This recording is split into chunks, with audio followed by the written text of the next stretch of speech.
Hello, everybody. It is your good friend MegaFire, David here. I am here once again with my friends Bob Hood, Harvek, and Dorko for you. And we have a pretty, short selection of stuff this time around. We went through the Sonic Blast special, the Knuckles, the Echidna first 3 issues of the miniseries, and then Sonic 45 and 46. How'd your guys' read go? Just a little surface overview. It's okay. It's okay, I suppose. Yeah, I don't know. It ranged from I wasn't liking it or it was okay. All right, fair enough. It has that Pender smell. It has the stink. The stench of Penders. That's fair. I don't. Now watch think me I'm say too far that, off and that. then none of these were written by Ken Penders. Oh no, you don't have to worry about that. Oh, thank God. No, don't worry. Besides Sonic Blast and the 45 and 46, I think it's all Penders. I mean, of all the Knuckles stuff is Penders. It's just gonna be I should specify it's Ken Penders and Kent Taylor. Not just Ken Penders wrote those. So I don't know how much of an influence that Kent Taylor had, but his name is there on the credits right there. I don't know. So, okay. Let's start off with Sonic Blast special. Bob, you want to give us an overview of this issue and its stories? There's 3 of them in there. I will give an overview of the issue. One story at a time, I guess. So, here are my notes for the 3D Blast special. Snively holds a grudge over being stuck to Robotnik's butt from X amount of issues ago, and intentionally leaks Robotnik's location, Flicky Island, to the Freedom Fighters. Robotnik starts throwing Flickies in a roboticizer and tries to find the Chaos Emeralds by having a little bird lead them to him inadvertently. The Freedom Fighters get attacked by Robo-Birds while Sonic fights them off, using his ability to throw water really fast. Sonic arrives on the island and has one of the good birds lead him to Robotnik, after which the 2 rivals get into a fight. Robotnik gets away using a zapping machine. Sonic fights the end boss from Sonic 3D Blast and captures Robotnik by his cape, but his cape is infused with nanomachines and instead it ties up Sonic. However, he breaks free and stops Robotnik from grabbing the emerald. The Freedom Fighters break his roboticizer and strand him on the island. Excuse me, sir. It's not nanomachines. It's I forget what he called it. Palladium. It's a very important element, which we'll talk about. So, one thing you mentioned was Sonic throwing water really fast. Yeah. Why don't you tell us about that thing you screen capped and showed us earlier? If Sonic can move this fast, why is this an issue? So, they mention a time frame of how fast Sonic grabs a ball of water, holds it in place, and then flicks it. It happens within a point, then there's 12 zeros, in 1 millisecond. You think you can just run on water if you could do this? This is referred to as a picosecond. And I have never heard of this terminology before, but I guess DC Comics used it to describe Wally West's Flash. Which I guess goes to show Sonic is not as fast as the Flash, because the Flash was able to look at 500,000 faces in a picosecond. Yeah, but Sonic can finger blast your butthole in a picosecond. What is with you and the butthole? What? Dude, can you imagine what those hands do? If they can do that to water, making a water ball. You'll have to forgive MegaFire. He just returned from Arizona. His face is a little cooked. I'm cooked. See, I live here, so I'm always this insane, but MegaFire is just a little insane now too. Listen, hold on. I wish I had the time to draw something about this, but this face from Snively on like the first panel, doesn't this look like the side profile of the no bitches face? I wanted to take the no bitches and make it Snively so bad. I was like, dude, I saw this, I opened up the issue, which by the way, I have a physical of this specific special. I opened it up and I saw this and I was like, I like looked at him. I'm like, this looks so. And then it like hit me like the fucking Akira. No, it was like it was in my head. What? I couldn't get it out. Oh, how timely this will be! And referring to like current memes. Oh yeah. What? It's not a meme. It happened in the show. I would also like to point out that Robotnik has completed his transformation into a ball. Dude, he's doing a spin dash. We finally come to the final climax of Robotnik getting more and more round. I will say that, well, first off, this Robotnik like has been kind of I can't get it out of my head ever since you said this, Dorko, but like the whole Knuckles walking and talking thing, this is the Robotnik version of that. Except he's just so evil, and I love his monologue. I don't know. I really enjoyed the monologuing that Robotnik does in this. I think it's really funny, and the whole deadly mistake when the stranger's name is Ivo Robotnik. And then he just tosses the bird into the roboticizer. Again, this one's a very Adventures of sort of Robotnik. Yeah, that's what I was thinking. This is definitely one I heard in Long John Baldry's voice. Mm-hmm. I definitely agree with that. I hear that in all of these though. Well, sometimes it goes to the Jim Cummings version. When he gets like kind of serious, I'm like, oh, it is the Sad AM one.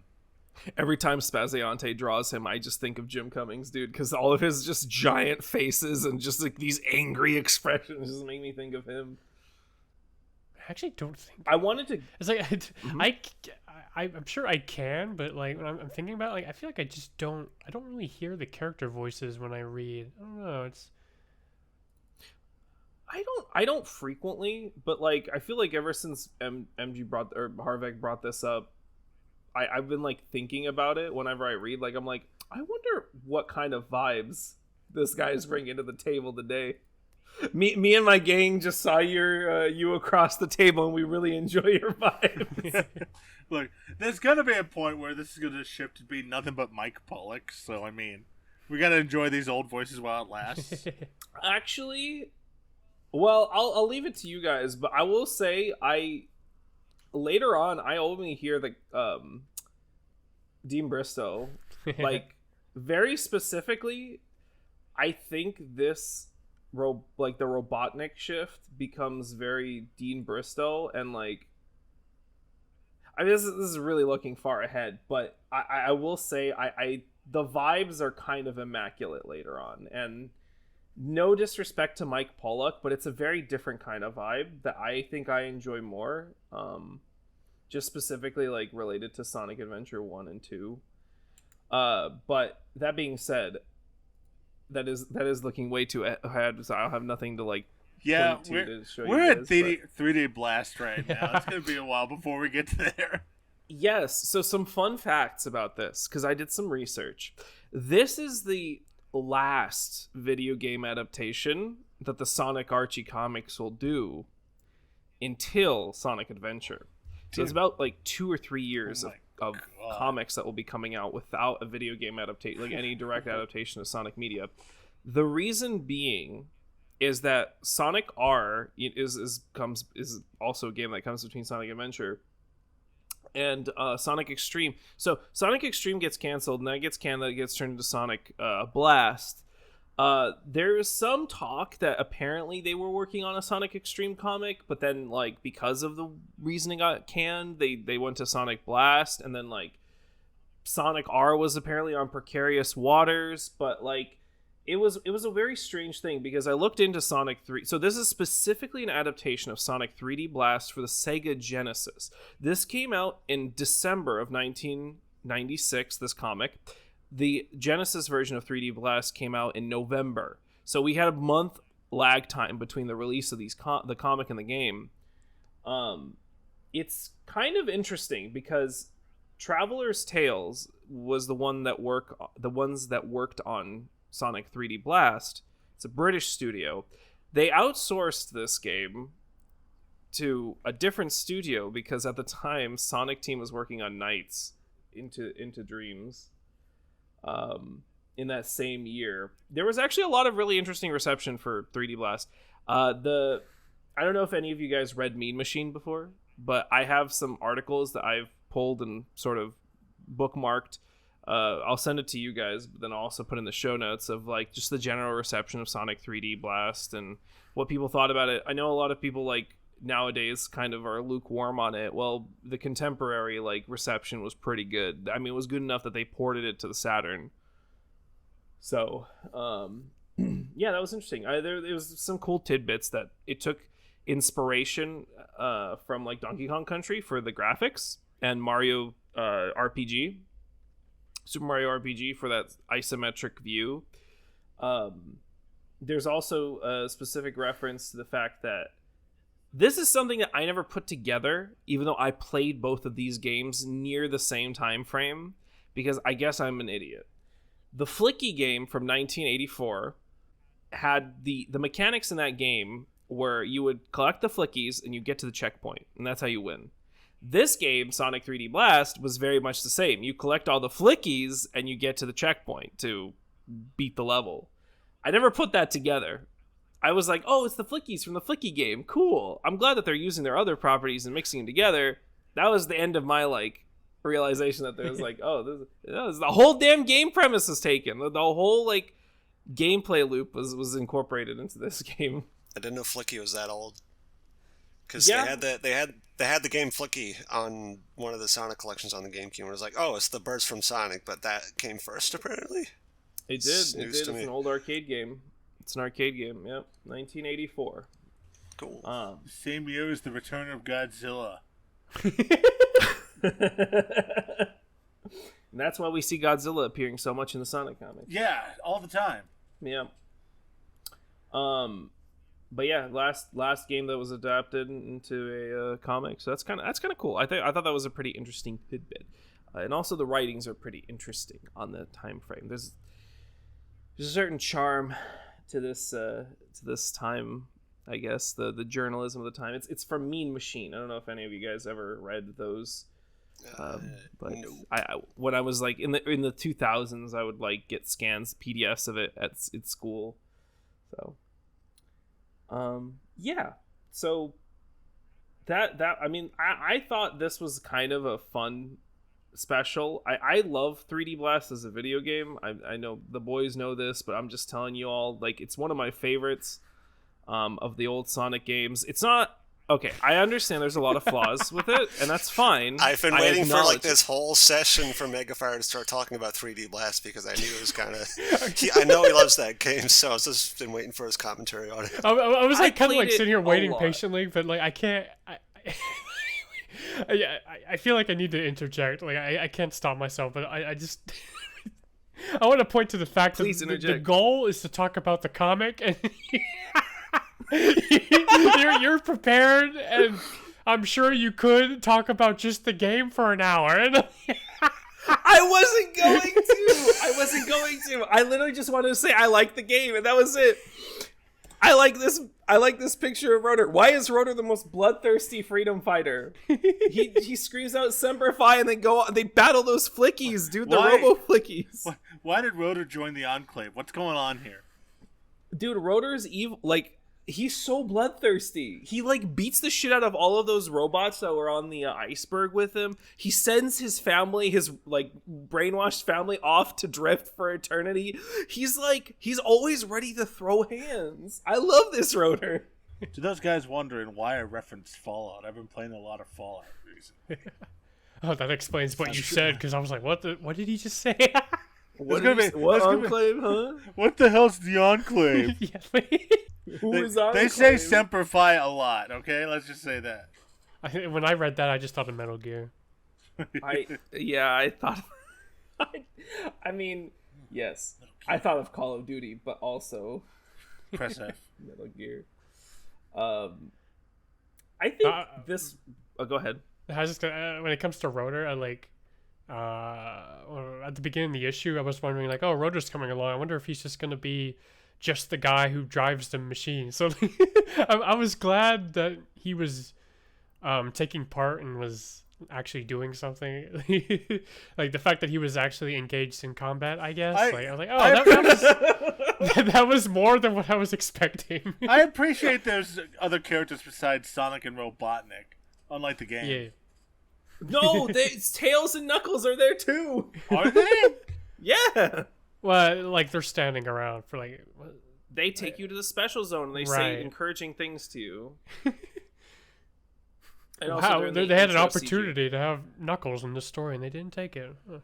I know. Well, it's because I forgot to mention though the writer is Mike Gallagher, and that explains it. Yes, it explains the funniness. Yeah, the Looney Tunes. You know, as soon as you said that, Dorko, I just had this image in my head, just in Archie comics back in the 90s, and the camera panning over to Ken Penders, angrily yelling at a door, trying to get into the room to write Knuckles into the story. That sounds like something that would happen in a Sonic off panel, like the little skits they have at the end of the comic. With Please, it's important to talk about the guy in the third screen. I don't know. I know you guys said it was like okay, but like I actually quite enjoyed this Robotnik specifically because the comic kind of takes Robotnik. He takes away all of his robots. It's just him. It's literally him fighting Sonic. Yeah. Like he does have gadgets and stuff, and they're kind of racing through these zones. Somehow he manages to build up a bunch of bots for the rustic ruins to have like fight Sonic, but they're like kind of minor. He kind of whips ass. Like I linked a couple panels which I really liked. I don't know. You cropped off the best part of this. Oh, Sonic giving Robotnik a wedgie. And okay. Somehow Sonic is able to lift Robotnik off the ground. Doesn't he give him wedgie twice? I feel like there's two. No. It was this one. Yeah, you're right. I did crop the wedgie, which it's because I was talking about how cool Robotnik was, not how cool Sonic. Okay, so yeah, I like how he can outplay Sonic without some big machine. So I thought this was kind of neat, actually. So now I'm thinking, it's like Sonic probably built up speed to build up the momentum to lift up his lard ass. he took a couple pentoseconds to think about doing this before he actually did it. Wait, I mean it's true because he tries to get Sonic vaporized, and then Sonic like leaves a dust cloud, and you see the trail of him running at supersonic speed, and he calls it a supersonic wedgie. His eyes are very good in that scene. Actually, Robotnik's they're very good. They're like cross-eyed. I bring up if Sonic is this fast, why does he ever lose? Because Robotnik's nose is made of electricity. Okay. I do appreciate the electric nose. That's a very Adventures of Robotnik thing to do. Yeah. I don't know. I really like the next scene is literally just the rustic ruins, but like only the boss fight.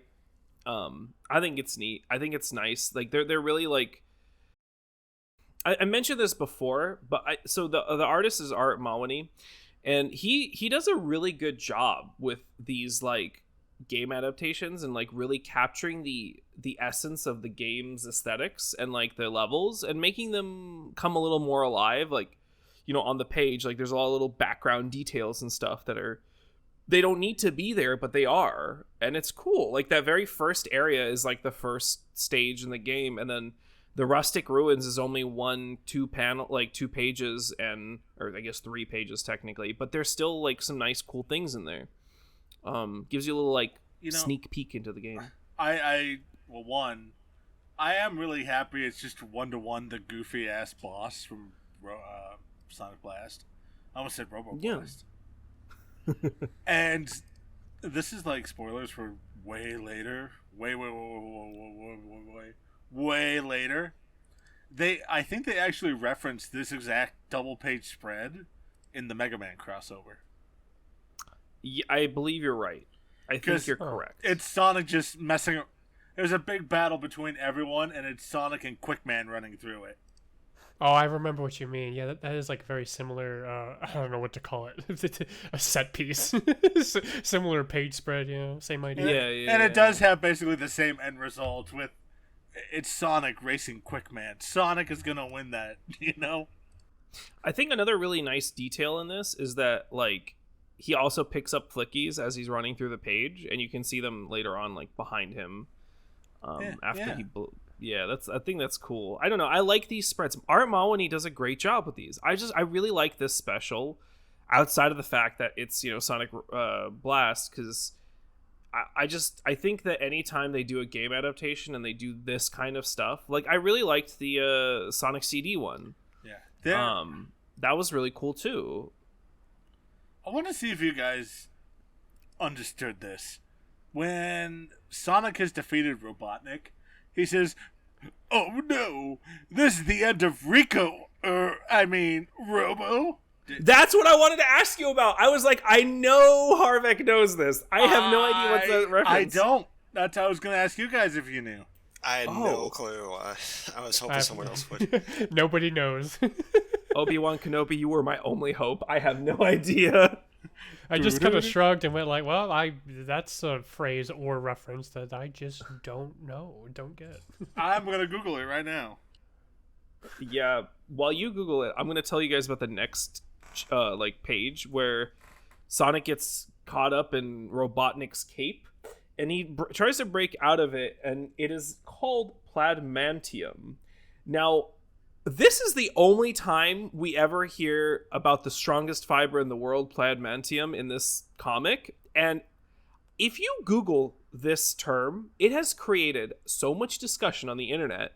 Honestly, it is kind of ridiculous. There is like Reddit subthreads about this. There is like conversations in the wiki. There's just forum posts about this specific scene still to this day, like, you know, give or take like 4 years, where people were talking about this specific plot point. And I think that's just crazy. It's stupid. It's just a fucking gag, dude. You don't understand. It's the world's strongest fiber. So I found the reference. Okay. None of us would have ever gotten it. It's referencing a 1931 film, and I'm dead serious, called Little Caesar. I know about the film. I have no idea what this reference could possibly be. I don't. Give me a second. Okay, so the main character, Little Caesar, his actual name is Caesar Enrico Bandolero, and his final words are, "Mother of mercy, is this the end of Rico?" Oh, okay. If I was a 70-year-old man, I probably would have found this funny.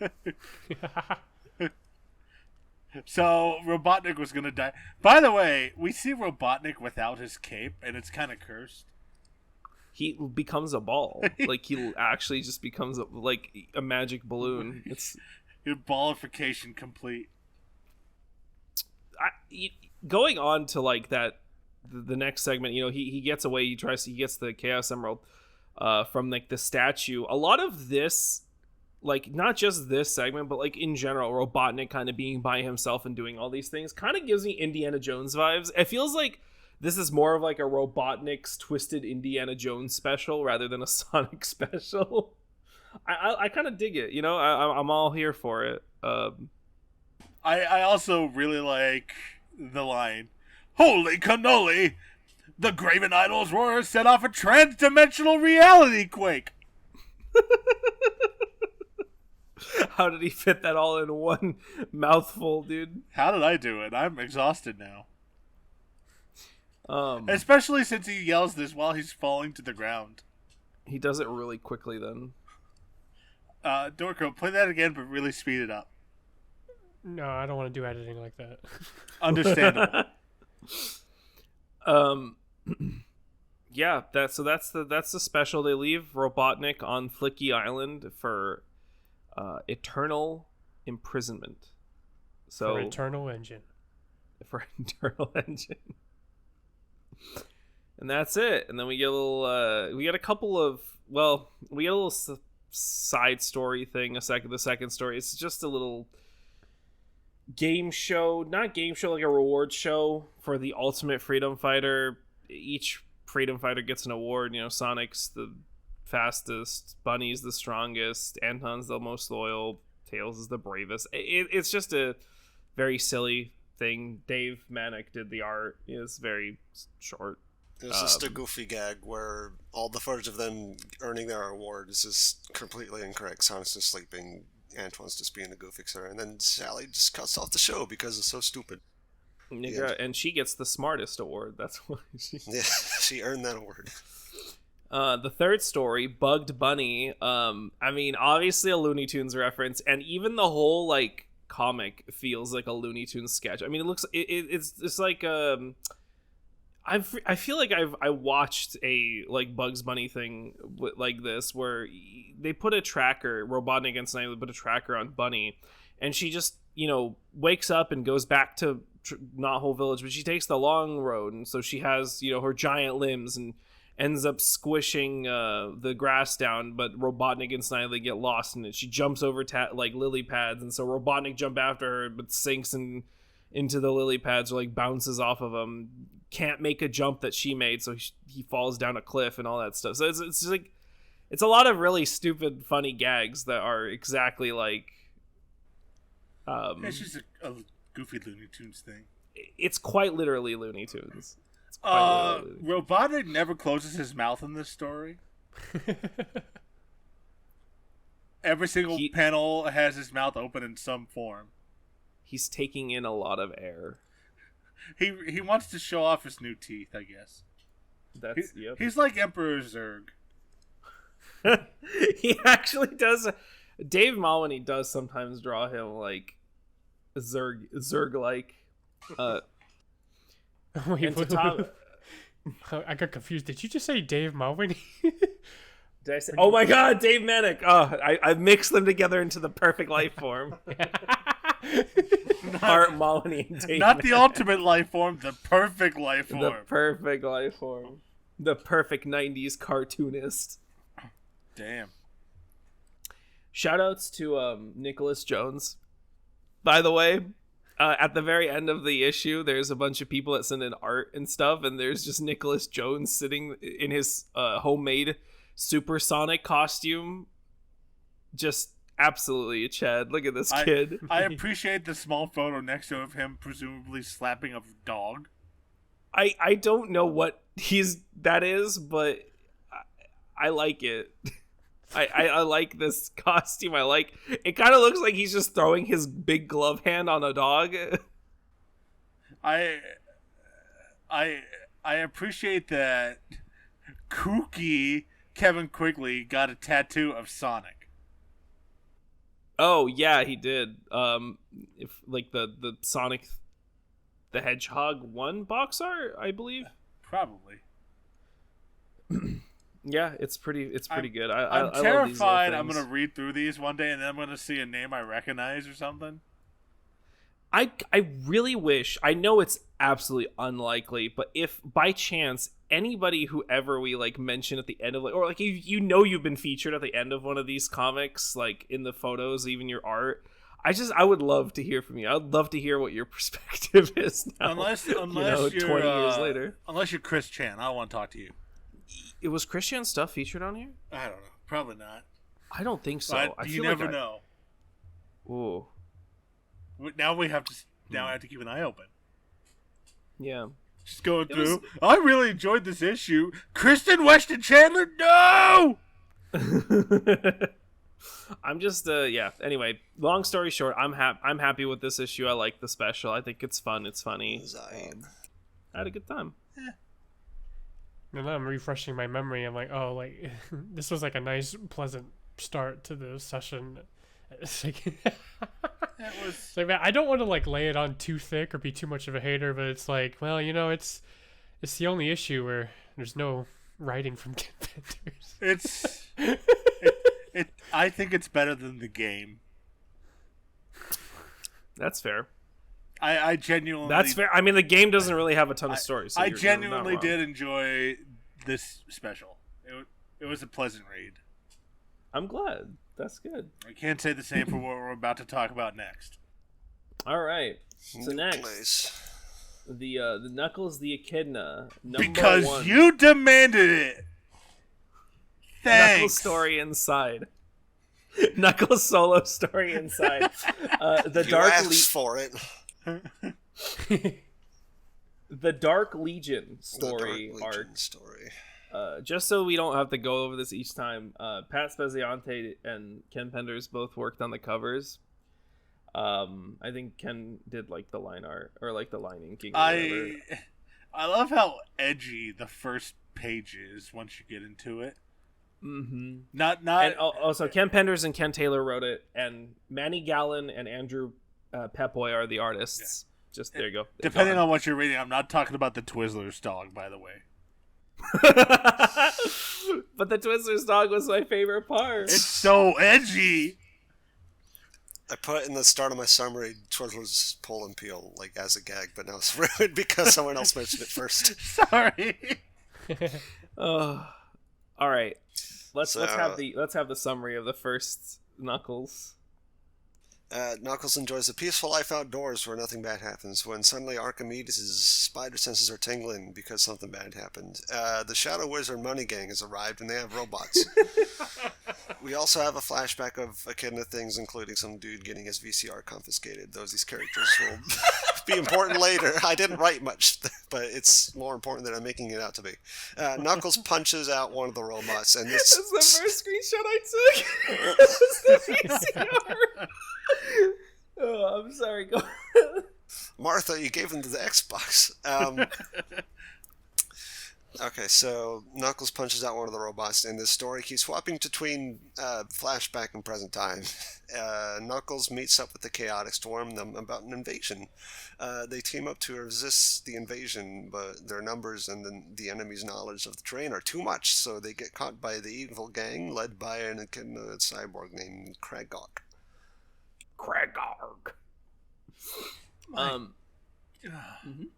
Okay, y'all talk shit, but this was apparently, these 3 issues are apparently popular enough that it spawned a 32 issue like side series. Yeah, I know. I mean, I did like the wizards and the robots. It's just that the Shadow Wizard meme is still fresh in my mind that I made the joke.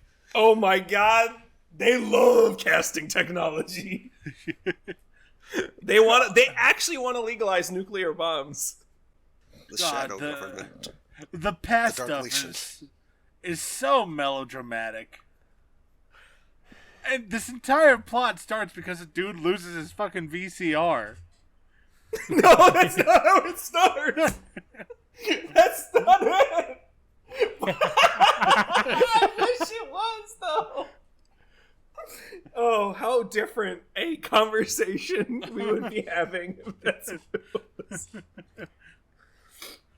I'm gonna be honest, I lost track of characters in all the past scenes. Because I don't blame you. Look at us.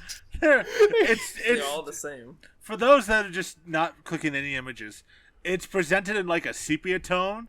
So all the echidnas, despite their like mild design differences, don't have any color variance at all. They just all look the exact same. Yeah, instead of all red, they're all sepia. I mean, you say that's the reason, but who's to say it would have been any different otherwise?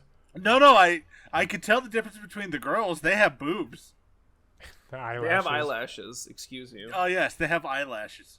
Okay, there was definitely like a moment where I was reading, and like I think it was like during the third issue of this, where it was just just look at those panels of a jury filled with identical Knuckles lookalikes wearing like identical outfits, and I just started laughing because of how absurd it was. Like, actually, what am I reading? Actually, do we want Bob? Can you just go through the summary of the second and the third one too, just so we can just talk about it as a bulk? I feel like there's a lot of crisscrossing that we could potentially do. All right. Issue 2, Hershey's Cookies and Cream, mouthful of fuck. The heroes wake up in handcuffs. They're knocked out after they bumped into Kragok.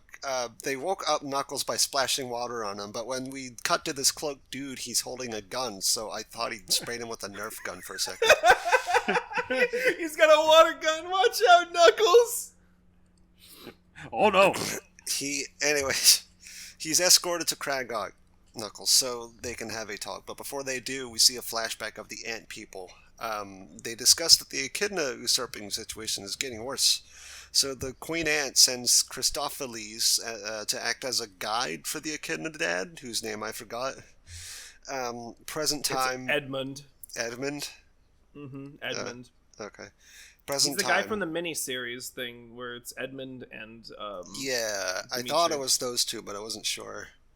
So Kragok demands the location of the Chaos Chamber, to which Knuckles aptly replies, "Go fuck yourself." Kragok gets very upset and just leaves. Despite talking mad shit, he doesn't actually fight him himself. He just leaves, ordering his guys to beat him up instead. They lose, and Knuckles puts on one of their cloaks as a clever disguise. Back to the past, Echidna Dad throws hands at some Legion guys, but he gets shot in the back and dies. His son finds Dad, cries, and Christopheles appears and offers his help. Back to the present. His son's name, by the way, is Steppenwolf. A very cool name. Yeah, I forgot. I just didn't write it in the summary till later, so I couldn't remember. The villain from Joss Whedon's Justice League. He has very sexy eyebrows. Don't forget him. So bushy. I lost my place in my text file. Back to the present. Thanks to his disguise, Knuckles frees the Chaotix and they steal a tank. Meanwhile, Knuckles' dad watches from his computer lair. He is met by his grandpa Ether, who warns him and then leaves. He doesn't warn him about anything in particular. I don't think it's made super clear that he doesn't want him to tell Knuckles about the uprising or whatever, but I think it's just left ambiguous on purpose.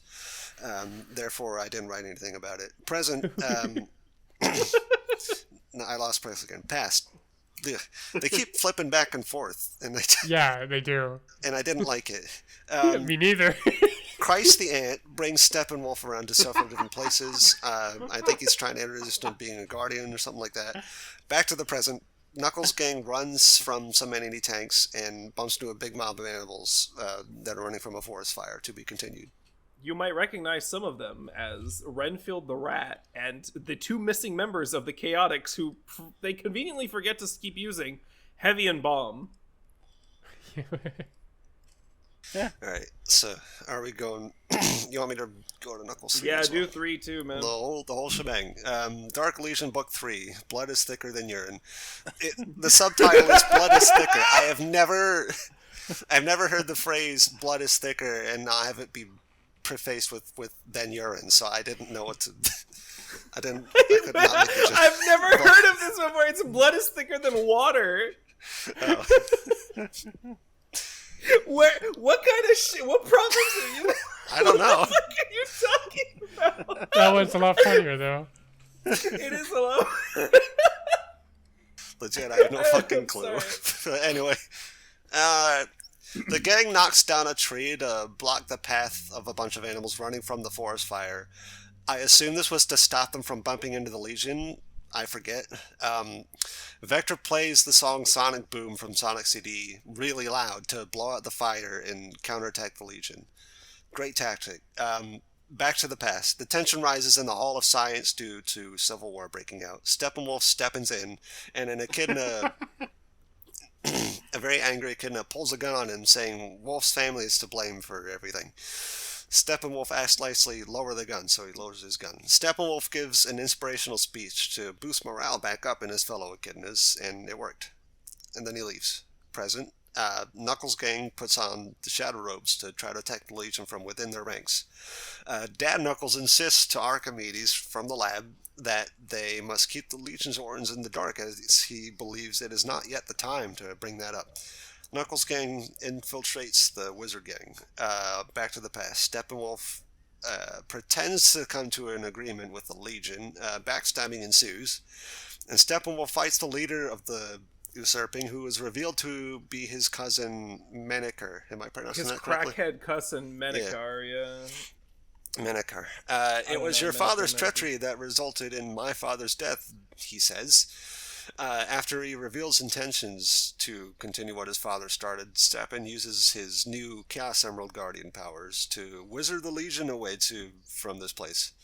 to the middle of nowhere, I guess. We'll take the Legion and push them somewhere else. That's what happened. One more thing you forgot to mention real fast. Lip smackers. Huh? Yeah, I don't remember. Oh, yes, that's right. The lip smackers candy. Yeah, I skipped the candy joke to make the blood is thicker than urine joke. Sorry. Okay. Lip smackers are thicker than urine. So now that the big reveal has happened, we know the identity of the guy leading everything. We go back to the present one more time. Fight breaks out, and thanks to Knuckles' dad, the Legion's laser guns fail to shoot, and they do their counterattack, but the Legion takes their escape plan out to the lair before the heroes can finish them off. And that is the end of the story for now. Yeah, there's a lot happening. There's a lot of lore. There's a lot of problems. There's a lot of weird biblical, the biblical. The swaps between flashback and present were way too frequent. I feel like they're trying to do a cool thing where they tie in the reveal with the big confrontation at the end, but it wasn't. I didn't like it. I get what they were trying to do. When I was reading it the first time, I guess the first few times, I guess I read it so quickly that I just don't think about it. It just kind of feels like it's just flipping a switch. But I agree with you 100% that it, like, sitting down and reading it and just like trying to go through it and like I'm like, why the fuck is, like, this is, I don't remember it being this frequent. Like, I thought it was like, well, here's like 4 pages of past, and then there's like 4 pages of present, and then maybe one more flip into the past. But no, it literally is just like, boop, boop, boop, boop, boop, boop, boop, boop, boop. I will point one moment out, which I thought was really cool. I'm a sucker for this kind of shit. I love past stories bleeding into present stories. This ain't it. But this scene right here was pretty neat. It was Steppenwolf escaping the Dark Legion the first time when he discovers their activity. This is before his dad Edmund dies, and he like flips off of the rooftop and he like lands with like a 3-point landing, and Knuckles is doing the same thing in like the next panel, like after he has like just evaded the Legion when he first met them. I thought it was really cool. Like, you're right, they're trying to do this thing where it's like the past bleeds into the present, because a lot of the story beats were following each other. Going through these 3 issues, I have come to realize I really like the ideas behind these. I like the idea that there was something that caused their society to go through a big shift. I don't like the execution. I mean, I know we had this built up before. Like, this is falling on the footsteps of like previous issues where, you know, they had the Judge Echidna that we made a joke about and all that stuff.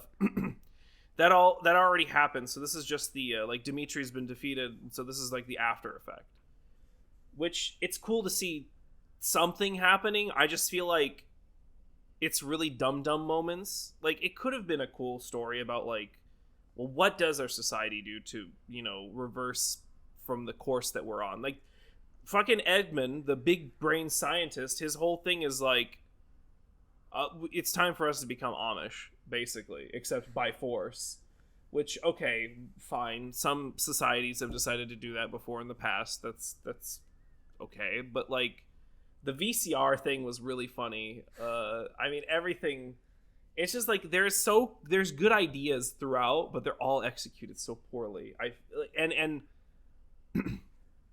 It like made me remember, as I was reading it this time, I remembered something that I read a while back on the Thanks Kim Penders Tumblr, where they're like, damn, they really do be bolding weird ass words, emphasizing strange things. I'm like, why the hell are they doing that? Honestly, when I'm reading through these, I just never notice, like, I don't know, just the bolding of words just doesn't catch my eye at all. Like, I just read and that's that. But when like someone points out, like, actually, yeah, the words chosen to be bolden doesn't make any sense at all. Yeah, like, it's just when they do that, but when I see a bold word, I just the voice in my head that's reading it as like the acted character or whatever, they emphasize that word. So it's not something that bugged me. I guess I didn't notice. I guess when I did these, it was just like in like 2 days, so I just read it kind of fast, so I didn't actually do that. But see, yeah, it's not something. It's just not an issue I noticed when I was reading it at the time, but it makes sense. I mean, it's funny though. It's something I noticed in retrospect after, like, you know, me reading through this again and again. But like, there's moments where it works, where it's like Knuckles is like, he, he sees the army of robots. He's like, "Will you look at that? Like, who are these guys?" Like, that makes sense. But then there's just moments where he's just like, your sensors need to be recalibrated. Like, what is this shit? Like, why are you screaming at me? Knuckles has a weird catchphrase that they tried to force in. It's crunch time. I don't like that at all. Okay, I have a question for you. Please tell me it doesn't stick. Like, how long does Knuckles keep saying it's crunch time? He brings it back up a couple more times, if I remember correctly, because it definitely isn't the last time we see crunch time. I don't care for this at all. I'm gonna be honest. I wanted to quickly ask, like this one moment where I kind of had whiplash. In my notes, I just wrote like the horse, like. I wrote the same thing. I wrote horse. When I like saw like the panel of like an echidna just like getting on a horse and riding it, like I was just like, huh? It's the past, Dorko. It's the past. They could not. They probably didn't evolve yet. I don't know. It's like I was like, okay, they're supposedly getting rid of technology, okay, but then the brain starts. And then the next, like, it's just a regular horse. It's just a horse, and then the next issue we read, there's just a horseman that's like. Yeah. Well, it doesn't make sense, does it? It's kind of silly, isn't it? This is a little bit. Speaking of the robots, I think I'm the only one probably who saw those robots and thought of a very specific B movie from like 1950 called The Robot versus the Aztec Mummy. God. I posted a screenshot of it, but when I saw those robots, this is what I thought of. I just generally thought of like B movies from like sci-fi B movies from like the 50s, 60s. But this is the one that I was like, this reminds me of that one with the mummy. And I was like, I had to like Google rapidly, like, what is this? Did we already talk about the bonus issue at the end of number 3? No, we haven't gotten there yet. No. Okay. We're just kind of going through one. All right. I have one last thing to say about one, and that's like an art piece, Rambo Knuckles, that Sandy Lamson drew. This is a 10 out of 10. Shout outs to Sandy Lamson from York, Philadelphia. I actually have a summary for this bonus comic if you guys don't mind. Sure. Yeah. All right, yeah. So, it starts off, Fred Flintstone is eating his pebbles like normal. And through wacky shenanigans, Barney steals his pebbles. I thoroughly enjoyed this comic. Not gonna lie. I was Shut up! I was like waiting for you to keep going. I wish I had. I'm starting to think I have to rethink my opinion on Mr. Penders. I think he's come a long way. Yeah, Fred and Barney are really well written by Ken. It's really good. And, I really want to get one of these dinosaurs. I'm gonna go buy some pebbles. And then while they're eating the cereal, Knuckles walks in and goes, "It's crunch time."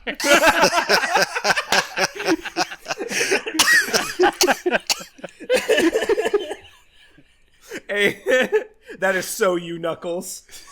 Says Archimedes. What a great catchphrase, Knuckles.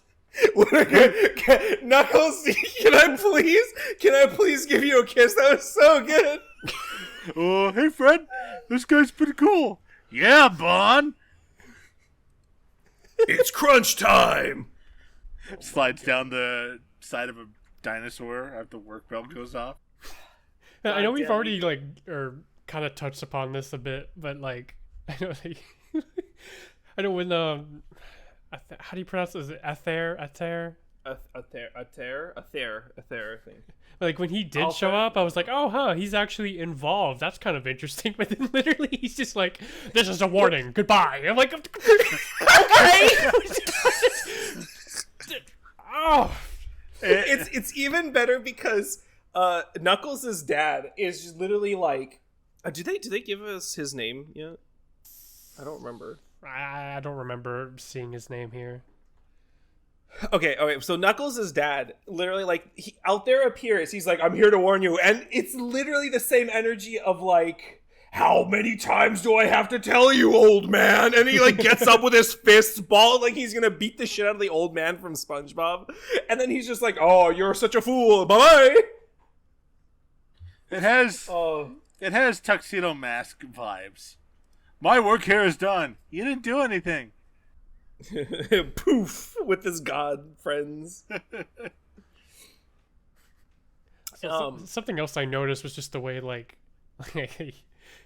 I looked back and like made sure and everything where how like Knuckles' dad was like to Archimedes is like no, don't go to Knuckles, you're better here, I need your wisdom. And then like Archimedes like tells him like something, and then like Knuckles' dad's just like no, like you can go to Knuckles now.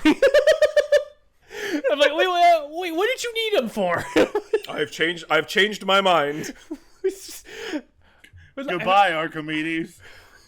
I don't know. It just feels like characters say and do things, and it doesn't quite make sense when you put it together. I don't know. It's things just kind of happen, and it's okay. I mean, that's actually how it is. Is like, I don't know. I mentioned this earlier, but like just to give like not emphasize, but to give more details on this, like the whole like concept that there's a big family fallout is so neat, and that there's all these weird family relationships and stuff of like these people that are like supposed to not be alive anymore. I mean, out there is Knuckles' dad's grandpa, so he's hella old. And then like the story like even spans further than that, and it's just like it's so interesting if it was presented in a better way. And just all of the talking that they do, it just doesn't, it feels so cardboardy. Like like I mentioned this earlier where it's like here's the Robotnik version of Knuckles walking and talking, but I actually enjoyed that because it feels like Robotnik has a character, and it feels like he's playing to that character. Knuckles, it feels like there are moments I like what he does, and it's usually the moments where he's just fighting people with the chaotics in the comic, where it's like I wish it was more of that and less the talking, less this like I feel like it just took away from that, like him trying to overcome this threat. It almost kind of was like, even though they're building up to make the threat seem more important, it kind of was detrimental to it in a way. I don't know if that makes sense, but like specifically like the chaotics and them like getting captured and then like escaping and setting up to like infiltrate this, and then they like show Steppenwolf approaching the Dark Legion and trying to like do a peaceful resolution, whereas Knuckles is just like, hell no, y'all are go fuck you, and then they beats him up. Like, I like the contrast. I just wish I, like, cared a little more about the, like, the duplicity, the dichotomy between it. The past and the present. Because I'm a sucker for that trope. I love past and present. JoJo is so good. Specifically because they kept, like, those first three parts, because they play on, like, this has happened in your grandfather's generation, in your father's generation. And it's, like, it's so cool. But this just, it has these cool ideas that are, like, so poo-poo doo-doo. Yeah, that's yeah. I do like how Medikar looks cracked up in the third issue, though. Like when he reveals his face, he's got like these blood-stained eyes, and he looks he's so zooted out of his head, dude. It's kind of wild, honestly. The angriest techno wizard. Oh, one cool thing that I will give props to this, and it's the fact that they kept hidden where Locke was. Oh, sorry, Knuckles' dad, whatever. It's, where Knuckles' dad is, like in that facility, they do show it in the flashback where Steppenwolf gets brought into this place past the desert, into like through an invisible wall and into the place, their base of operations, the Haven, which is like that same techie looking area. So it's kind of cool. I think that is a nice piece of writing where, like way back they did a thing where Knuckles talks about how his father seemed to have disappeared one day, died or something in a wall of fire. walking into nothingness, and then they bring it up again later on by just showing up like Knuckles' dad shows up in like this weird techno place, and you're like, where could he possibly be? And then they show it here, and I think that is pretty cool. I like that. That was good. It's one small, like, I'm looking for the small good things of what I enjoyed, and this is one of the things I remembered from my previous readings. I remember like the big details that I kind of like, the stuff that branches together, and then these small shittier stuff I like always push away from my head because it's like, this doesn't matter. I'll fill in the details myself in a better way. Fuck you. There's one detail that I'm confused about where like I wrote down the quote of like Knuckles' dad where he's going on about like, I used technology to help defeat Dimitri despite going against the teachings of the Brotherhood, because all things considered I feared putting the Chaos Emeralds in jeopardy the most. I'm like, what exactly is he referring to when he's like wrong. It's like when he's saying like I use technology, it's like I guess he must specifically be talking about like shutting off the power and doing all that stuff. I'm like, wait, technically every time we see him he's using technology. I'm a little lost about that. Does he not consider the monitoring all the time technology, or is he referring to that also? Like I'm a little lost about that. So there's some confusion. Actually, I'm pretty sure this is one of those. I think it's just dead ass a plot hole. Like it's a contradiction, because later on we'll find out a little bit more where this statement doesn't make sense on many levels. Where the fact that the technology, the disapproval of the Brotherhood, that none of those make sense later on. Like the Brotherhood ends up, I mean, I'm just gonna spoil it slightly, like the Brotherhood does, like, this is Haven, like we see it there, it's right there. Steppenwolf starts with this base, this becomes the base of the Guardians, but I don't understand what Locke means when he says I use technology to the disapproval of, maybe he uses more advanced stuff like from that one vault that it's never clear. My read on that was always like, oh, he must use like the forbidden technology, like that was in the vault. Because there's something else that happens later. I'm not going to say what it is, but it kind of throws some of this for the loop. But like they do kind of wiggle their way around it, which is kind of interesting. But yeah, we'll get to that. But yes, you're right. His statement doesn't make sense. No. Not right now, and not in the near future. Maybe in a nutshell, like, this story, it doesn't make sense. Yeah. It's a very like, feels cobbled together. Like there's some nice like pieces in there, but they're just not put together right. This is what I was talking about before we started recording, and I want to know if you guys had the same. Probably not. Honestly, I feel like everything else probably distracts you, but did anybody else think? It's the pose. What pose? What pose? The one where he puts his knuckles on his hip and he like leans back and he has the hand stretched behind him. The like old, like the not the old, but it's like the it hasn't happened yet in the timeline, but it's like the pose where he does. I think it's from Sonic, either Sonic Adventure 2 or Sonic Advance. It's the pose. My brain. See, I knew my brain. My brain worms are different than yours. I understand. It's fine. I didn't expect it. You're too deep into knuckle sauce. I can't keep up. Well, yeah, okay, fine, fair enough. It's not just yeah, okay, understandable.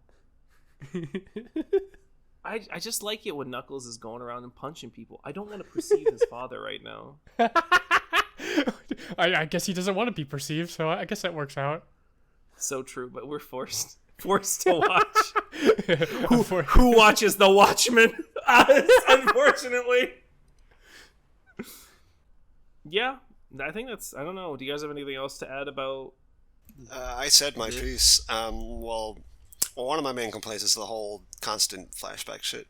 I think the lead into technology bad would have been better if it didn't start with like, oh, they're taking the VCR on the Sega Genesis. They should have like showed like something like actually bad happening. I don't know. That's just my nitpicks. I already said all that. So I didn't hate it. It's just there's these little things that ended up getting really annoying, so I didn't like it all that much either. Because I Like, thought I technically- liked the wizards and tanks. I joked about it, but I thought they looked cool, even if it was really over the top. I guess I'm a sucker for that kind of thing. And the I whole like that too. the whole like infighting within the Knuckles is. It doesn't help that they're all Knuckles, but we complained about that already, so I don't have a new point. Don't worry, you will complain about something else later on. You will complain about the polar opposite. What does that mean? What did he mean by this? What did he mean by this? All the different Knuckles. You'll see. We'll see. But yeah, that's all I have to say about it, I think. I will say to the point that you were making about like this all started with the VH. Technically, it started with Dimitri's weird weapon not weapon, but like technological advancement to siphon the Chaos Emeralds for their to use it to put the island, I think, back onto the ground. So that's kind of where it started, but like it could have went a different direction, you know, like, man, maybe we need to regulate science, maybe we need to regulate what we've got, but nah, it's like straight up just all technology bad. It's like stupid, such a stupid like there could have been a cooler like intrigue, you know, like what technologies do we ban, what weapons, obviously, like augments, maybe, you know cybernetics on the kid, because that's what the Dark Legion's whole thing is. They're all cybernetic, they want their weapons, you know, like that could have been a really cool point of contempt, like how will we protect ourselves, you know, and like it could have gone from there, you know, but nah, they could have played up the whole premise of the island in the sky, like there's no dangers to ourselves except us, and if we take our weapons away, we won't be able to fight each other. And it's just like that whole concept was like it could have been expanded into there you go, use my plot instead. Oh, it's too late. It's never too late. Hire me, IDW. I'll write a new Knuckles comic. Hire this man. I wouldn't write that same plot, obviously. I like the Knuckles that they have going. Like, all I'm saying is, like, I like Knuckles, and I like it when he has stories about him. I like it when he's more than just, I'm the guardian who's alone. I like it when he's treasure hunting. I like it. They do that in the comic. Not now, but it like happens. More stuff happens, and I like that. I like it when it's not just Sonic the Hedgehog. Ironically enough, you know.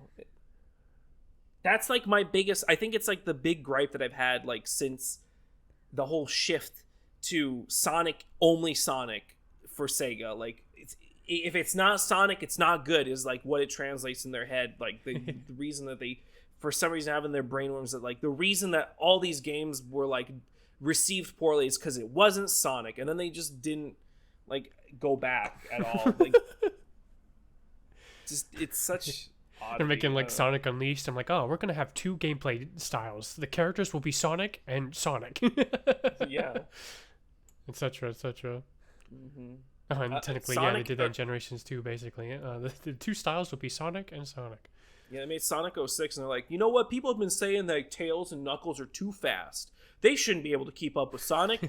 We should take away their speed completely. Also Shadow, for some reason. You know. They're going too far in making Sonic special or unique. Yeah. All right, I guess Sonic 45. 45. Sonic and Rotor get captured by gorillas. Sonic tries to warn the gorillas that Robotnik wants to attack their jungle. The gorillas don't listen, and lo and behold, to their misfortune, Snively shows up in a big tank and threatens to annihilate the jungle. The other freedom fighters show up with the help of Moby the Caveman, a returning character from several issues ago, and they beat up the SWAT boss and dismantle the machine. Finally, we return to Monkey. I like this, one of the first panels in this. I don't remember who's the artist for this one. Dave Manick, right? Yeah. I love the concept of Robotnik having Vietnam flashbacks. It's just the idea of nature. Yeah, like he's just like nature. Even though he's like always invading the forest, it's like I can't do it. You know, just a couple, not even one special ago, he was running around in a flower outfit trying to chase down Bunny. So true. That wasn't real. That was a dream. Oh, okay. I do like the whole pun of like guerrilla fighters. Guerrilla warfare. It's pretty good. It's pretty good. Very, very silly. Yeah. Once again, the swap bots, like Dave Manick is like he makes all the characters look silly, cartoony, and then you get the swap bots and they look so intimidating. Bringing Moby back, I did not see that coming. That's I definitely... mean, I did, but I didn't. In the grand scheme of things, I mean, you saw the front cover. His nipple was front and center. it's yellow too for some reason, or like orange. Yeah, It's very scary. he's got high definition like fingernails. But yeah, that's that. I mean, it was a pretty like mediocre comic. Oh, the second story, Bob. Did you? There's a second one. Yes, the continuation yes, of Knuckles Quest. Yes, there was. Knuckles Quest 3. We start with Knuckles being sort of mind-controlled into slavery by some kind of bunny witch. We get a brief flashback on how he got into this little mess, and he is freed thanks to Sir Connery the horse. He then beats up the cat wizard and leaves. You may be wondering how I ended up in this situation. All right, Harv, this time I would accept it if you brought up the writer's thinly disguised fetish. All right, let me post the image again. About which part of this? This is a hypnosis fetish. Absolutely. The hypnosis thing? Oh, absolutely. I feel like it's a. Isn't Th- that like I just blame a I trope? blame this for all the cost shit that shows up online. I will say this is very funny right here. This frame of Knuckles getting zapped. I like his face. It's so. I like the wizard. The wizard and the bunny are cool. I like these the charlatan, I think is what they call. So, you mentioned the echidnas riding horses earlier. How does this happen? Yeah, this is the guy I was talking about, by the way. Yeah. So his name is Connery. I'm gonna assume this was somehow a reference to Sean Connery. Did Sean Connery ever play like a knight in anything? Oh, he had to. He did. I'm pretty sure he did. And because I had the same realization not long ago. Let me see. Because I swear, like he played like a knight. 1995, the first night. The first night. Where Sean Connery plays King Arthur. And this is this whole like storyline is a reference on the like Arthurian legend. Like it's like the Sword and the Stone type story. Yeah, that's there he is. He's also got Watch home, Varlage. Did you think you could forever escape the judgment of Sir Connery, the mighty crusader? Or is that evil witch's gaze could overcome my sword of justice? Stabs him. Shuck it, Trebek. Rip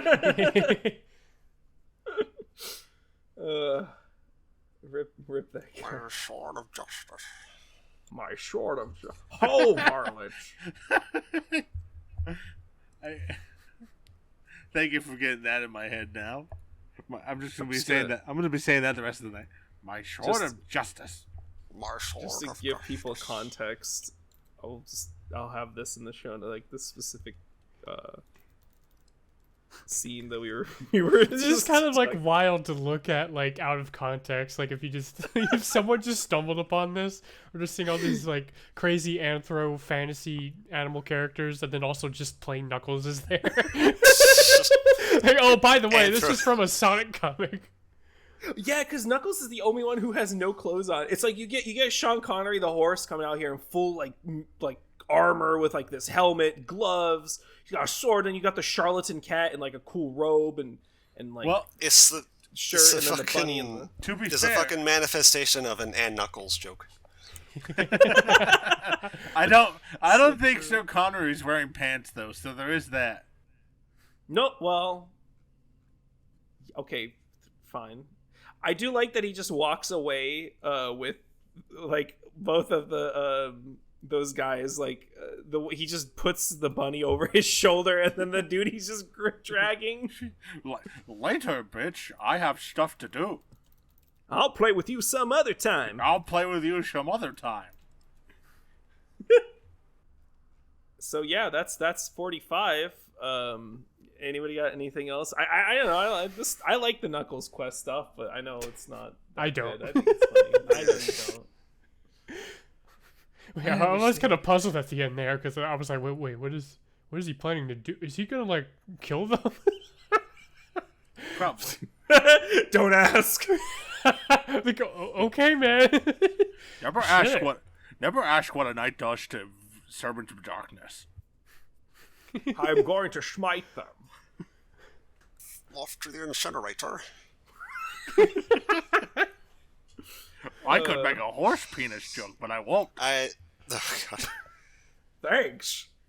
I kind of got nothing on this issue. The gorilla thing was cute, I guess. Yeah, it's It's like the good old first 5 issues or so kind of thing. Yeah. Did not care for the Knuckles thing, but whatever. I'll be honest. After reading this issue, I wasn't expecting the tonal whiplash. Oh yeah. The next one. Oh yeah, the next issue is pretty. I like the next issue. Shall I? Oh Yeah.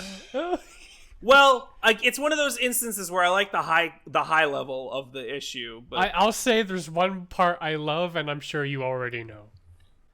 yeah, it's Big the the part cat where they shows kiss. It's the part where they kiss. No. Are we All right, ready to hear Bob, about go ahead. Mr. 40? Here's Mr. 46. The Freedom Fighters sit around a campfire learning that Uncle Chuck came up with a roboticizer as some kind of medicinal tool, only for it to get usurped by who was then called the Warlord Julian. Robotnik, remember? A subgroup of freedom fighters named the Wolfpack shows up, one of which accuses Chuck of being another spy. Because he's like the stole part robot, I guess. John St. Skunk is also here, backing up the spy accusation. Tension rises, and then John St. Skunk ties up Sonic to a tree, nearly crossbowing him in the face, but then Antoine shows up and clocks him. Antoine claims that John is the spy. Some of the Freedoms talk about Antoine for a bit, and Bunny reveals, long story short, he used to be more of a serious fighter kind of dude. But he lost his way due to Sally falling for someone else. Love is in the air between Sally and Antoine, but tensions are still high, at which point Sally finally breaks it all up. And that is everything up to Knuckles Quest 4. Yeah, I hate it when Jeffrey St. Skunk shows up. Oh fuck, man! It's like the pure opposite of like a character walking in and like audience cheers. Like this. Like this is like a character walks in and I'm just so horribly upset. Like, oh no. Character walks in. Okay, I guess I wasn't talking about the Jeffrey stuff. I like the beginning with the whole past of Uncle Chuck. I like that part. I be clear. get that.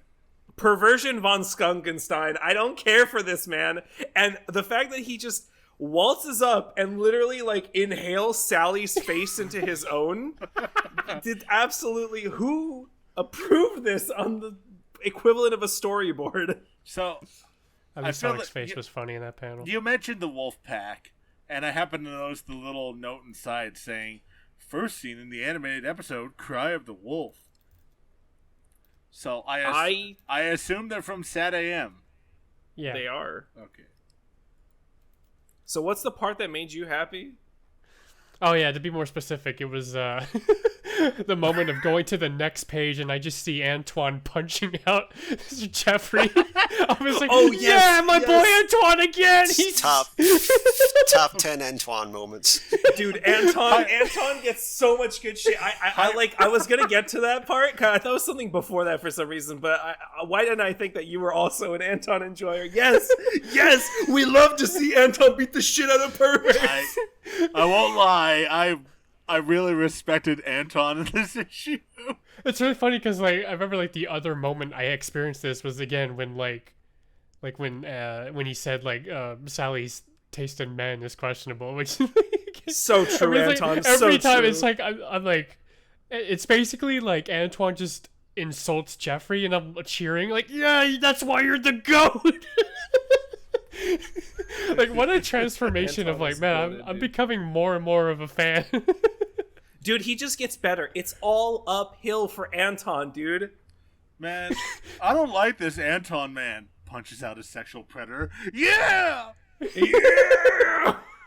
No, just introduce, like, a really shitty character, and then, like, that does a lot of wonders for, like, other characters that were maybe not That so gets to- stand out before.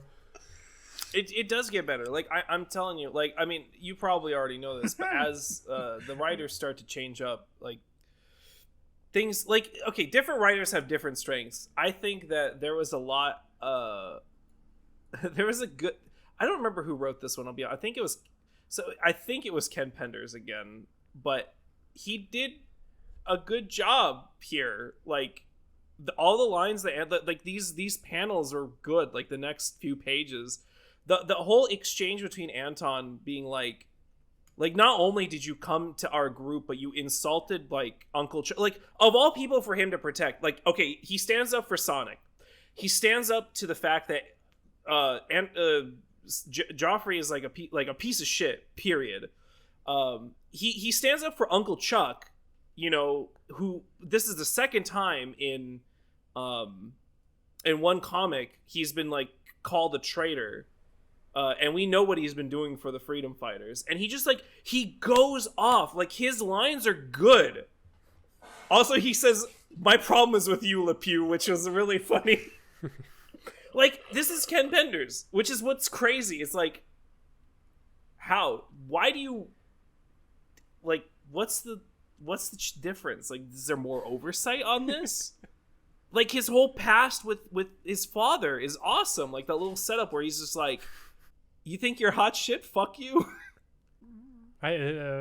There was a question I have where whenever there's, like, multiple writers credited, where I'm wondering, like, I wonder how that works. Like, Well, I that's wonder what how I'm much, saying, right? Yeah, like, I wonder how much input each person has. Like, maybe old Ken Ken Taylor. Taylor, quote unquote, had some good input on this one. I don't know. Well, that's the hard thing, right? Like, if we're gonna judge a combo artist harsh or a combo cartoonist harshly, you know, like, we should equal parts. You know what I mean? It's like, Yeah. I don't know if he did. I don't know. Like, I mean, I think it's pretty safe to say that Ken Penders, And then also to be, like, solo, yeah.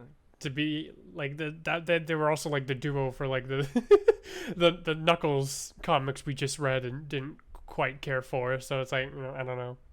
Yeah, and then when you compare it to, like, solo stuff later on, you can see that there's, like, a lot of similarities. Like, it's difficult to say, and I think as we're going through, this is actually a great opportunity for us to see, like, all right, so he's still writing with someone, and then now he's alone. Okay, now it's officially, this is the Ken Penders work. You know what I mean?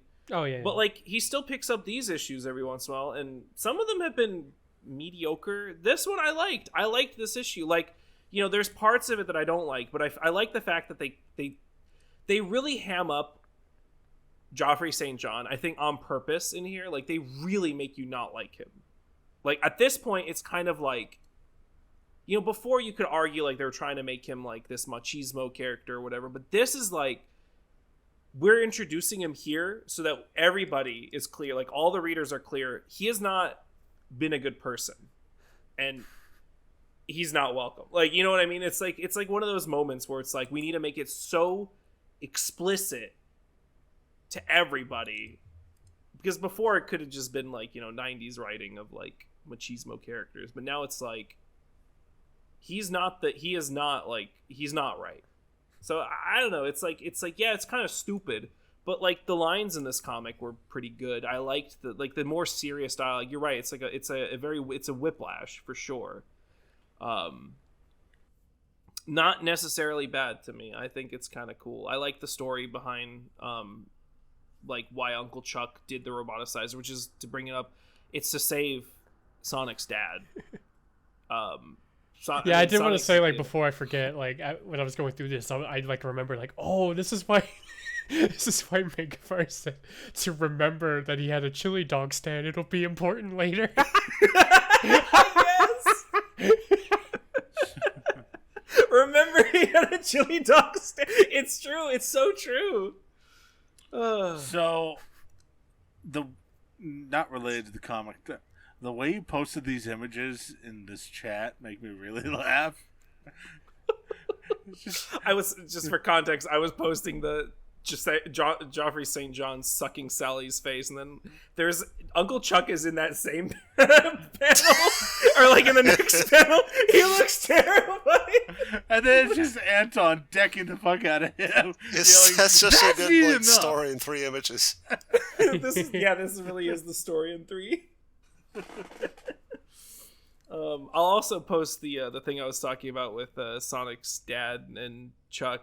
I think it's really cool. There's also a very good Julian Ivo Robotnik panel where he just looks like he could put that face on like a computer and make like an enemy AI. What? I don't know how to explain it, but his head is like the way that it's shaped, like it just reminds me of like Andros or something. You know what I mean? It all goes back to Star Fox. Krazoa Palace. Yes, this whole comic's basically like a powwow of like different freedom fighters and their backgrounds and their emotions and how they all like I guess this is like, if anybody reading this was like, why are there so many like cells and none of them are working together? Well, this I guess is the reason why. It's like, here's all these different groups and they don't get along because they all have different ideologies. Yeah. Like St. John feels like everybody's being too childish, which fair. Okay. You know what else this feels like? Yeah. Mm-hmm. This was all written by Penders, right? Penders and Taylor. Right. Taylor. You know what this feels... So, the main story with Sonic and them is just them sitting around talking. The second one's like, look at how cool Knuckles is compared to these guys. Oh, you're talking about the Knuckles quest. Yeah. All right, Bob, give us that summary of Knuckles Quest 4. Knuckles, on his quest to find the Acorn Sword, he meets up with a Birdman and a Goat Wizard, which lines up with part of the big riddle that he was given. He drops down and he gets attacked by a gorilla robot. Archimedes teleports in and breathes fire in the Birdman's face to help. Knuckles breaks the monkey robot. Knuckles finally solves the ancient Walker's riddle, kind of, as the Goat Man has some potions spilled on him inadvertently. And he is revealed to actually be the Sword of Acorns that he was looking for. Yep. The bird and the donkey look high as hell. Yeah. Well, I mean, it's obvious why the donkey is high as hell, because he's not real, but... Knuckles keeps holding the sword by the blade, and I'm like... With how firm he's holding it, that's gotta hurt. It's okay. He's got gloves on. He's got his safety gloves on. He's safety certified. It's fine. It's fine. He's flamethrower certified. He's safe. He's got gloves to hold sharp objects. He finally got the sword. The sword. Yeah, I was kind of relieved to see like he finally got the sword. Like actually, like the way this was going, I felt like they could have dragged this on for like forever. Be like, there's this other place I heard of that might have information pertaining to the sword. Oh god, thank goodness it's over. Yeah, it's all right. This one's okay. I mean, we get more Knuckles talking to himself, but it's only a few panels. Yeah, I didn't care for Knuckles Quest much. I did like that one from a previous session we had where he like fights an imaginary dragon or whatever. I thought that looked cool, but there's too much, like Dorko just said. There's too much. I didn't actually find it. There's this thing that looks like the sword, and now we actually got it. So I'm just glad it's over. Mm-hmm. It wasn't. Yeah. I liked the beginning of it. I kind of. In my brain, I was like, I completely forgot about the issue 45 Knuckles Quest 3. Like in my head, I just never remember it because I'm just like, this doesn't matter. I mean, Sean Connery appears, which is pretty cool. I remember Sean Connery appearing, but for some reason I remember him like before Sir Connery. Sir Connery, sorry. It'd be a very different comic if Sean Connery showed up. You're right.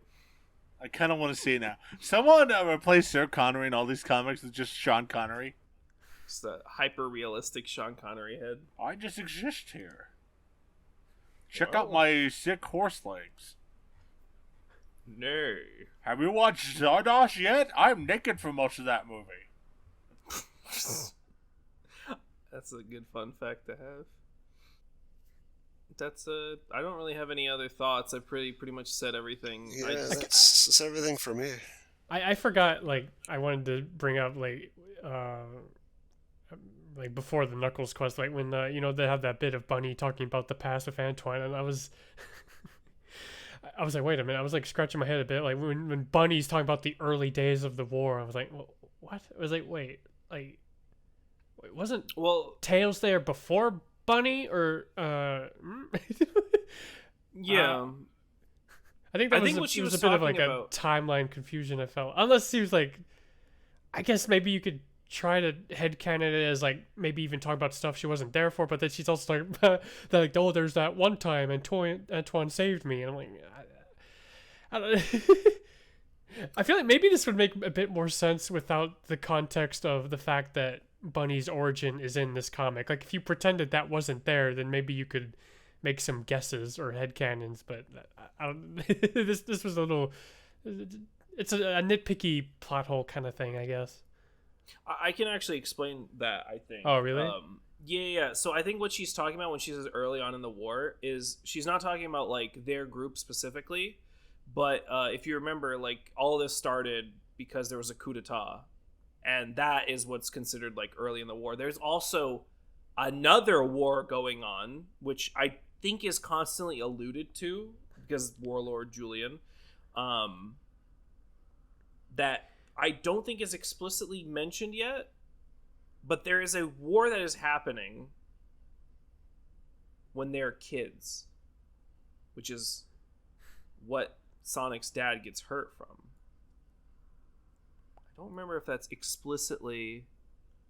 Yeah, I'll say, like, something that was tripping is just like all the time, like Tails would say stuff like oh, really, he was like that, and like, again, I was confused because I was like, oh wait, doesn't. What if Tails have known him longer? Like that I don't know. That's the part that confused me and tripped me out. I see what you mean. Yeah. I feel like it's probably like one of those things where Tails too young or something like that. But yeah, Bunny's whole thing is just like, I mean, she grew up in the Kingdom of Acorn, so when she's referring to early in the war, I think they were talking about like something between the freedom fighters and I don't know. Rise. That was my read on it. That's the logic that it may be like retroactive knowledge that I'm or like, future tense knowledge that I'm applying to this retroactively, but maybe. But yeah, I see what you mean though. Yeah. That reading the line now, I'm like, I can see how that can be confusing. Oh yeah, it's not really like important or anything. It's just something that stood out to me. We love to nitpick. Right. I mean, that's all I got. I don't know. Any closing thoughts? Do you guys have any other, like, overall, just all these issues, closing thoughts, ideas? I guess I was gonna say, like, to that story, the Countdown to Armageddon. I guess, to be fair to it, like, I guess I did enjoy it for the most part. I guess I'm just kind of taken back by, like, man, I really don't like Jeffrey. That's just my problem. Yeah, it's Jeffrey sucked, but that is kind of the point that he sucks, so that the Antoine moment would make it. So, yeah. And also, I guess also thinking about it, I'm like, well, now that he just tried to kill Sonic, like, I'm gonna cross my fingers and hope that maybe Sally won't be so receptive to kissing him more after this. But I guess we'll find out. and then. Again, maybe, I don't know. Well, to be fair, I think the kiss is going more like, yeah. I'm so sorry to all of your ears. Just a full-on vacuum cleaner. Yeah, just somebody play that back, but like look at the picture I put in the show notes, and you'll understand that's probably the right. Yeah, Jeffrey St. John is gross, and he gets better? Question mark? That's not the word I want to use, but he becomes less. He does better things. It's just that none of us are gonna like him because he's a gross fucker. Yeah, and I mean, I think that this whole issue kind of was. I can't remember. My memory's failing me, even though I like read this over again like a year ago or something. Where I feel like this is sort of like the point of this is like at this point, you know, like it's kind of like this is one of the last times he appears for a while, specifically because I think this is what this is driving at. Like, you know, like the groups are falling apart. I think that's why it's called Countdown to Armageddon. It's just like it just shows like the Rebel Underground is broken, you know. It's kind of cool. I don't know. I like it. I thought it was cool. Like you're right. Every time St. John appears, it's like it is the inverse of like the audience cheers. Audience boos very audibly. For real. It's like every time Joffrey St. John is on screen, we want the audience to be thinking, when will they kick him off screen? When's he gonna try to go back to his home planet and die on the way? Why are you booing? I'm right. Oh, he ain't right at all. I don't know. I think also the premise of robot like roboticizing for medical sciences is kind of interesting. I guess that's kind of important. I forget what I forget how much if we touched upon it, but just the fact that it's like, oh wait, like let me know if I got this right, but like Uncle Chuck is the one who invented robotization, and then Robotnik just kind of took it and fucked it up or made it worse.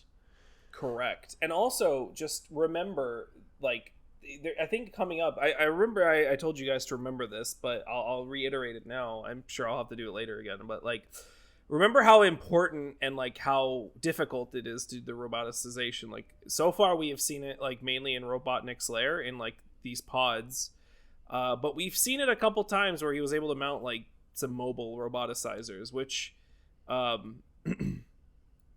as you get into the comic, there's a big like kind of it's a plot hole, but it's like what's the term for when they undo something? Retcon, yeah. There's a retcon that comes up later on that kind of like, well, it's not explicit a retcon, but it's like they must be implying a retcon here for this to make sense. So anybody else closing thoughts? That Flintstones comic was pretty good. I hate you and your Flintstones. I thought this would be really short, but of course I babbled probably too long. Being almost an hour and a half. Not gonna lie, I kind of dozed off after we left Sonic Blast. Hell no, you were talking. Fuck you. No, I know. Your Flintstones comics. I was sleep talking. Guys. Anybody else have anything before we wrap up? Well, overall I liked it. I liked Blast. I liked, if only for one moment, I did really like 46. 45 was just I thought Knuckles stuff had some high highs. It's just, overall, ultimately, did not care for the Knuckles stuff that much. I did like... You upset Dorko so bad he died! Oh no! Alright, well, thankfully, we're wrapping Hope his it up. recording didn't, like, crash or something. Oh, no, wait, oh, yeah. But it's probably, I'm just gonna assume it's just a net problem. Hopefully. Okay, well, we've a man down, and we're pretty much we're done. We all had our closing thoughts. Next time, join us. We're gonna continue on the Knuckles stories. Or no, I'm so sorry. We don't get those until a little bit later. You didn't lose your recording, did you? No. Well, okay. I mean, obviously, my OBS recording's not going to be of much use for that part, but sure. That's okay. We were wrapping up anyways. We're wrapping up. I'm just mentioning the fact that next issues we're actually gonna have two specials, and we're gonna wrap up this story saga, the whole freedom fight saga. So we're gonna go Sonic Super Special 1 Battle Royale, Sonic 47 through 49, and then end it all off with Sonic Super Special number 6. The reason we're doing Super Special number 6 after Super Special number 1 is because all it is issue 50, but it's the director's cut. So it's an extended cut of the normal issue 50. Oh boy. Yeah, so we'll be reviewing those final. 5. The grand finale for this saga. Okay.